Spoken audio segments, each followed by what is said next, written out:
नमस्कार साथियों, जय हिंद, वंदे मातरम। आप सभी का एक बार फिर से बहुत बहुत स्वागत है आपके अपने YouTube चैनल एग्जाम रिव्यू। दोस्तों, एक बहुत ही जरूरी बात जो है आप सभी के लिए, देखिए जो भी आज इम्पोर्टेंट क्वेश्चंस थे मैं आपको बता दूं, मैंने अपने हिसाब से सारे के सारे मॉडल पेपर में आपको करा दिए थे। अब जो 10 क्वेश्चंस हम लोग करने वाले हैं, केवल इसीलिए करेंगे कि कोई क्वेश्चन आपसे छूटे नहीं। और मुझे नहीं लगता कि कोई भी क्वेश्चन आप लोगों से छूट जाता है। अगर छूट जाता है भैया तो बताइए, मैं और मेहनत करने के लिए तैयार हूं। ठीक है, लेकिन अच्छे से पढ़ाई कीजिए और अच्छे से अपना एग्जाम दीजिए। मेरे हिसाब से जितना मैं कराता हूं उतना आपके पास होने के लिए, क्या आपको बेहतर नंबर लाने के लिए पर्याप्त है। हर एक वीडियो को आप देखेंगे और उसके बाद आए हुए प्रश्न पत्र को आप देखेंगे, आपको सारी चीजें रिलेटेड ही मिलेंगी। इतनी तो मेरी बिल्कुल अभी तक का जितने भी पेपर हुआ, फर्स्ट सेकेंड थर्ड फोर्थ, जितना भी पेपर हो चुका है, तो फिफ्थ वाला है। ठीक है, चलो भाई बात कर लेते हैं 10 क्वेश्चंस की। बाल केंद्रित पाठ्यक्रम के बारे में बात करते हैं। देखो, बाल केंद्रित पाठ्यक्रम एक ऐसा दृष्टिकोण होगा जिसमें शिक्षार्थी को केंद्र में रखा जाएगा, बालक को केंद्र में रखा जाएगा, उसकी आयु, रुचि, क्षमता, मानसिक स्तर, सीखने की गति के अनुसार आपको जो है बच्चे को शिक्षा देनी हो। बच्चे की आवश्यकता क्या है, बच्चे की रुचि क्या है, बच्चे की क्षमता का मानसिक स्तर क्या है, इस चीज को याद रख करके, ध्यान में रख करके बच्चे को शिक्षा प्रदान करनी होगी। बाल केंद्रित शिक्षा बच्चे की रुचि और आवश्यकता की बात करता है, उसकी व्यक्तिगत रुचियों पर ध्यान केंद्रित करता है, सक्रिय भागीदारी की ओर ध्यान केंद्रित करता है कि भाई बच्चा अपने अनुसार गतिविधियों के माध्यम से बच्चा सीखे। एक शिक्षक पढ़ा रहा हो और बच्चा सीख रहा हो, नहीं इतना अच्छा सीखेगा। लेकिन बच्चा अगर स्वयं से उस काम को करे और सीखे तो सबसे अच्छा सीखेगा। ठीक है, तो बात करते हैं भैया फ्लेक्सिबल की। यह कठोर नहीं होता। क्यों नहीं कठोर होता? क्योंकि बच्चे के अनुसार होता है।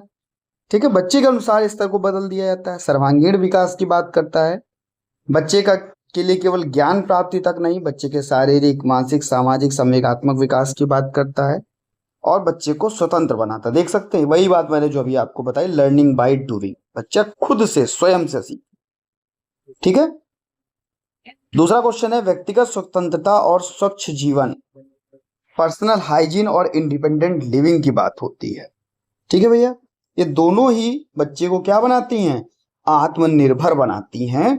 दोनों ही बच्चे को, अब देखो भाई, पर्सनल हाइजीन, बच्चा ब्रश करे, नहाए, कपड़े साफ करे, हाथ धोए, नाखूनों को साफ करे तो बीमारियों से बचेगा।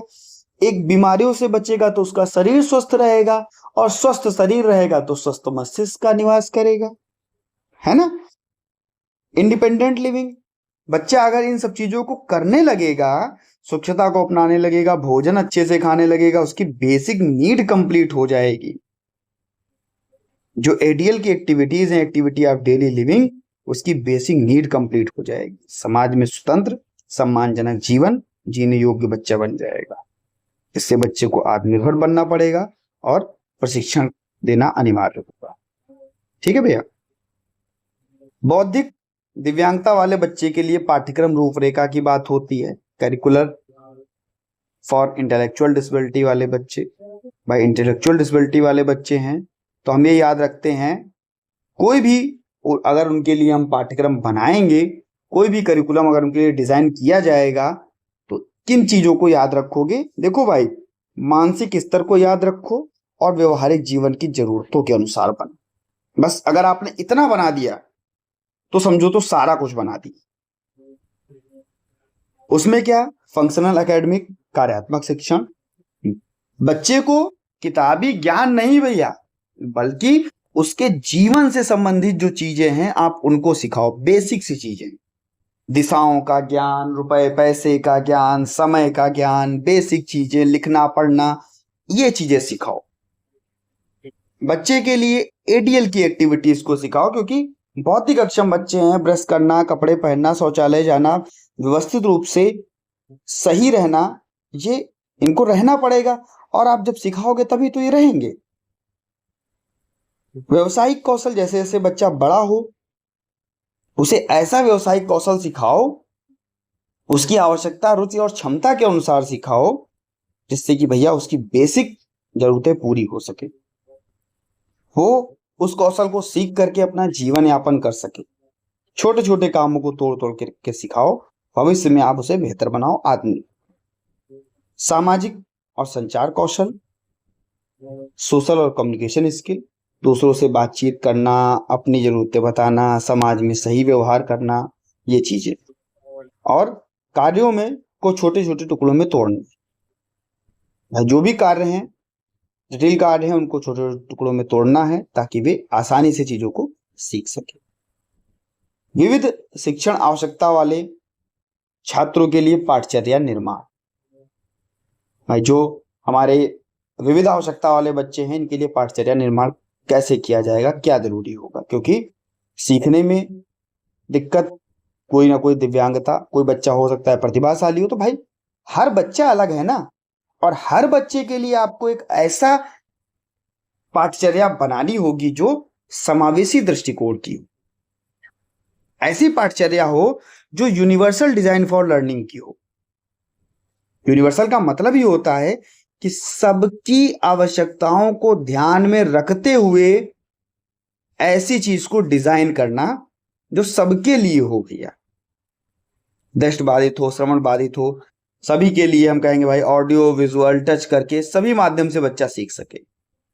फ्लेक्सिबल इवेल्युएशन, लचीला मूल्यांकन प्रणाली, परीक्षा का केवल एक तरीका नहीं बल्कि मौखिक, व्यवहारिक, प्रोजेक्ट के माध्यम से, मूल्यांकन के माध्यम से चीजों को जोड़ना और रुचि प्रदान करना।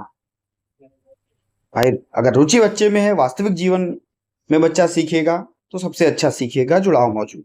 और कैसे, असिस्टिव टेक्नोलॉजी के माध्यम से सिखाना, व्हील चेयर, ब्रेल लिपि, स्क्रीन रीडर, इन सब चीजों को याद रखना भैया, ठीक।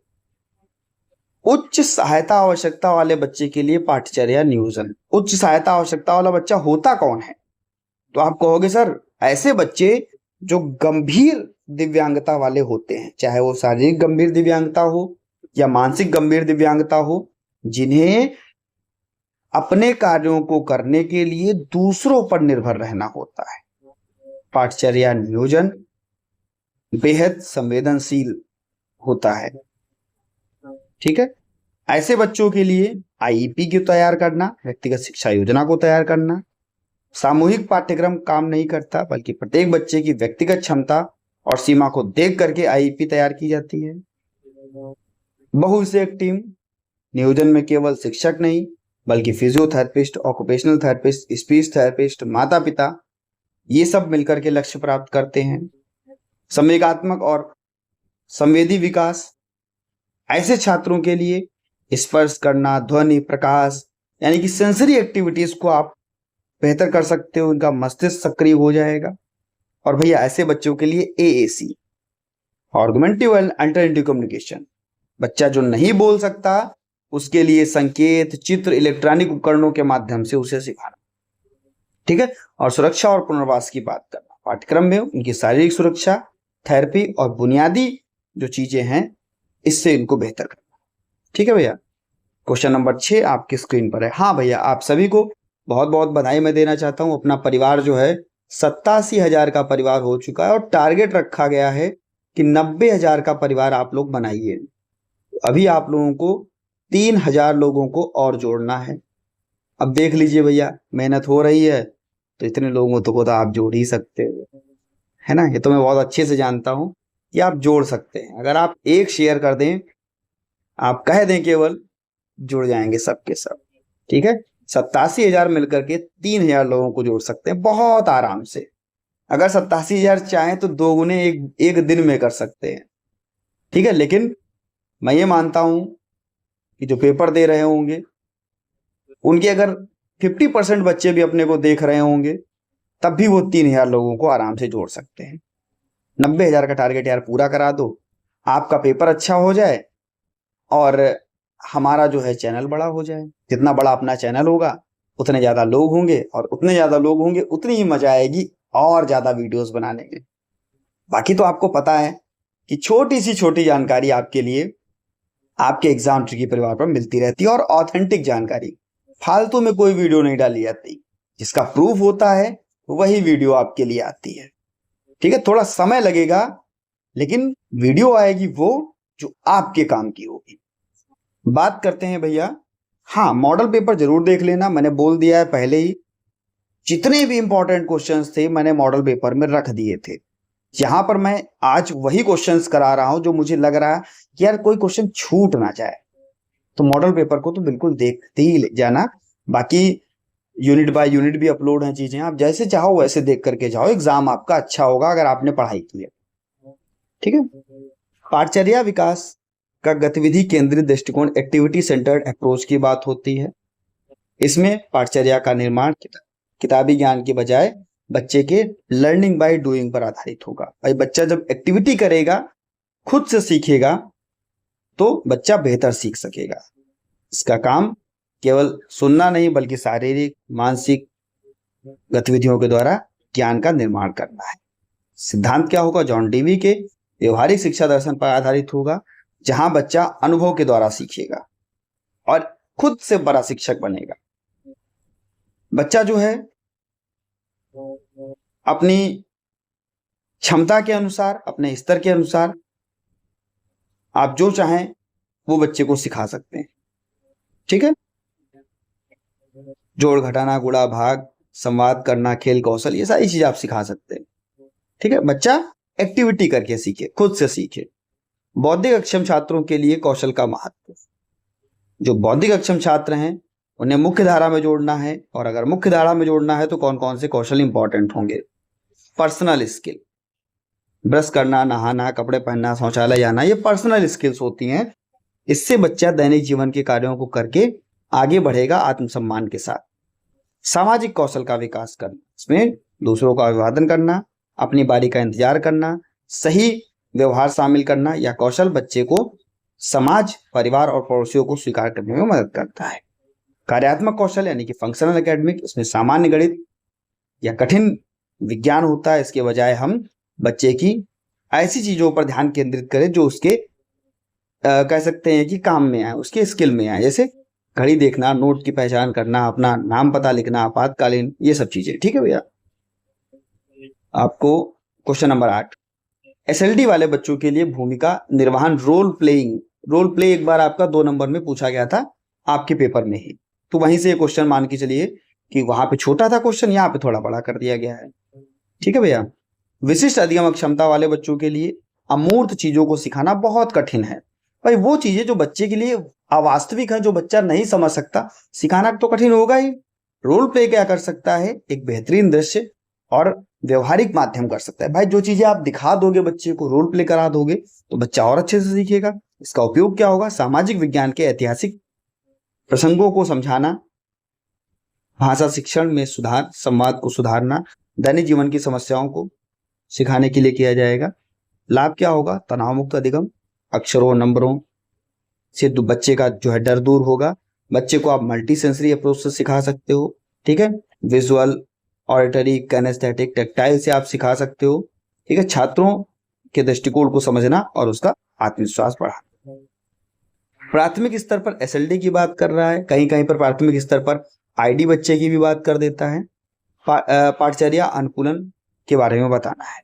भाई बच्चे के लिए आप सरल चीजों को बनाओ, ऐसी सरल चीजों को बनाओ जो बच्चे के लिए कह सकते हैं कि भाई रंग बिरंगी हो, बच्चे के अनुसार हो, छोटे छोटे पॉइंट्स के अनुसार हो, बच्चे को आप तोड़ तोड़ करके सिखाओ। बच्चे के लिए आप multi sensory approach, black board की बजाय फ्लैश कार्ड, ऑडियो क्लिप, छू कर, आकृतियों के माध्यम से, 3D मॉडल के माध्यम से आप सिखाओ। मूल्यांकन में छूट दे दो। भाई लिखने के बजाय आप जो है बच्चे से सुन कर आप पूछ लो, बच्चे को अधिक समय दे दो, ठीक है। बच्चे के लिए मौखिक जो है आप परीक्षा ले सकते हो, ठीक है। हर तरीके से आप चीजों को बदल सकते हो। तो ये सब, और हाँ, पाठ्यक्रम को आप छोटे छोटे हिस्सों में तोड़ करके भी बच्चे को आप सिखा सकते हो भैया। नेक्स्ट है समावेशी सेटिंग्स के लिए मॉडिफिकेशन। देखो भाई, मॉडिफिकेशन हो चाहे आपका एडेप्टेशन हो, ये घूम फिर के आने ही आने हैं पेपर में। एडेप्टेशन, एकोमोडेशन और मॉडिफिकेशन आना ही आना है, क्योंकि पेपर में कुछ चीजें जो होती है ना, पेट होते हैं कतई, बिल्कुल 110% आती ही आती है, ठीक है। जो चीज रीढ़ की हड्डी होती है, जो चीज जरूरी होती है, स्पेशल एजुकेशन का रीढ़ है आपका अनुकूलन, और अगर उसे एग्जाम में नहीं दिया तो एग्जामिनर ने फिर पेपर ही नहीं बनाया, ठीक है, मेरे हिसाब से। बाकी तो एग्जामिनर का मन है ना मन हुआ देने का, तब क्या करेगा।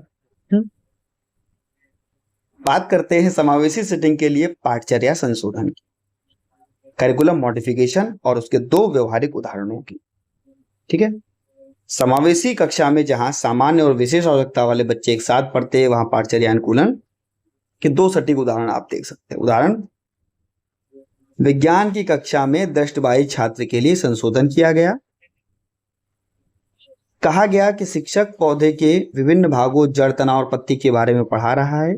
सामान्य बच्चे से किताब में छपा चित्र देख सकता है, लेकिन इसमें संशोधन क्या किया गया, दृष्टिबाधित छात्र के लिए एक असली गमले और पौधों को ला करके वहां पर रखा गया, जो बच्चा क्या करके, टच करके, जो है छू करके जड़ को, तने को, पत्ती को, ठीक है, महसूस कर सकता है, ठीक है, सटीक ज्ञान प्राप्त कर सकता है। दूसरा क्या उदाहरण दिया गया कि डिस्कैलकुलिया वाला बच्चा है, इसके लिए क्या संशोधन किया जाएगा, कक्षा में सभी छात्र के लिए बिना किसी सहायता के 3 अंकों के गुणा भाग करवाए गए।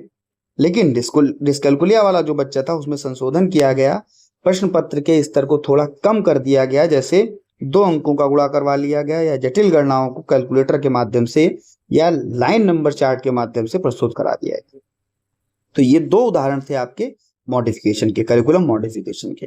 तो कैसा लगा वीडियो जरूर बताइएगा। चैनल पर पहली बार थे, सब्सक्राइब करने के बाद में बेल आइकन में ऑल का ऑप्शन, और सभी मित्रों तक वीडियो को शेयर करके वीडियो को लाइक जरूर कर दीजिएगा। धन्यवाद दोस्तों, आपका पेपर अच्छा होगा। वीडियो आप देख करके, सभी वीडियो देख करके जाइएगा, मॉडल पेपर की भी और ये वाली भी, और जो पुरानी वीडियोस भी हैं, समय मिले तो उनको भी देखते रहिएगा। धन्यवाद भैया।